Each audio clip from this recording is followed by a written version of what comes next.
મેરેજમાં ગઈ હતી તો ત્યાં ગાડી છે તો મારા આદમી બધા દારૂ પીને પછી મને પેલા ધક્કો માર્યો. પછી હું કંઈક બોલવા જઈને કે મને ધક્કો કેમ માર્યો. પછી મને સૂના રસ્તા પર જંગલમાં ખેતરમાં લઈ ગયા અને પછી મને બધા ભેગા થઈને મને બહુ માર્યું છે. મારા દાગીના બધું લઈ લીધું છે. એમાં મારા 3 જેઠ છે, મારા હસબન્ડ છે ને એમના છોકરાઓ છે 3. બધા ભેગા થઈને મને બહુ જ માર્યું છે. મારી બહેનો પછી મને બચાવવા આવી હતી તો મારી બહેનોને મારી મમ્મીને મારા 3 બહેનોને બધાને ભેગા થઈને બધોએ માર્યું છે. એમાં 60-70 જણા હતા મારવામાં. આખું રણેજી અડધું હતું ને ગાબટ અડધું હતું મારવામાં.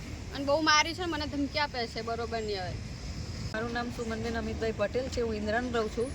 દેવ મારી બેનને મારતા જોયા, અમે બધા બચાવવા ગયા. મારી નાની બેન બોલી તો એની બેનનો જેઠ છે એ ફરી વારે મારવા. પછી અમે એને બચાવવા ગયા તો એને જેઠના મને બધા ફરી વારે મને મારવા. મારા મંગળસૂત્ર દોરો બધું તોડી લીધું.